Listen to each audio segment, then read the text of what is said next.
kami dari kelompok 13 kelas Islam Vintage A yang akan mempresentasikan hasil survei mengenai penggunaan kris pada pelaku usaha mikro.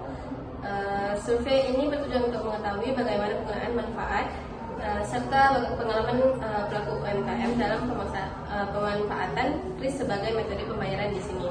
Selanjutnya kami akan memaparkan hasil survei yang telah kami peroleh. Hasil survei dilakukan pada 12 pelaku usaha mikro pengguna kris dari sisi jenis kelamin. Mayoritas responden adalah perempuan sebanyak 58,3%, sedangkan laki-laki 41,7%. Hal ini menunjukkan bahwa perempuan juga memiliki peran besar dalam pengelolaan usaha mikro. Berdasarkan usia, sebagian besar responden berada pada rentan waktu 25 sampai 35 tahun sebesar 41,7%. Ini menunjukkan bahwa cepat beradaptasi, usia produktif cepat beradaptasi dengan teknologi pembayaran digital seperti kris.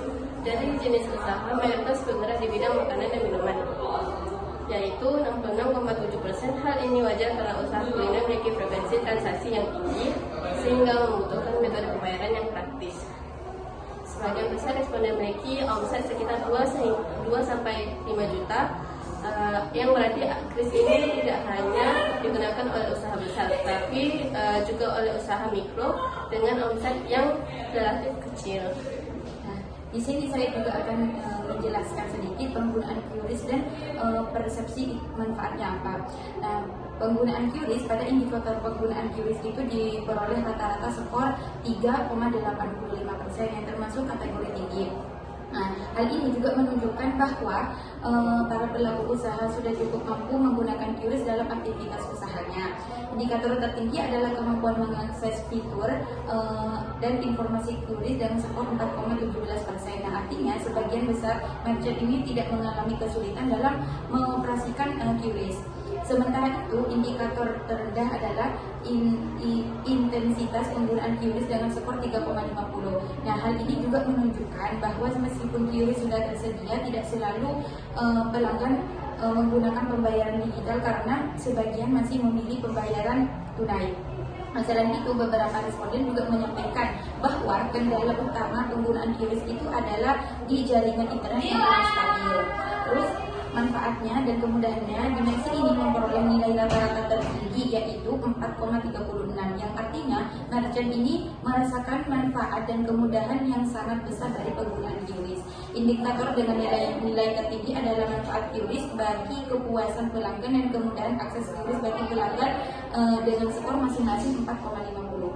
Nah, hasilnya ini juga menunjukkan bahwa QRIS itu dapat memudahkan pelanggan dalam melakukan pembayaran sehingga transaksi menjadi lebih cepat dan praktis. Nah, selain itu, merchant ini juga merasa QRIS itu membantu meningkatkan keamanan transaksi karena tidak perlu menyediakan banyak uang tunai dan juga terhindar dari risiko palsu.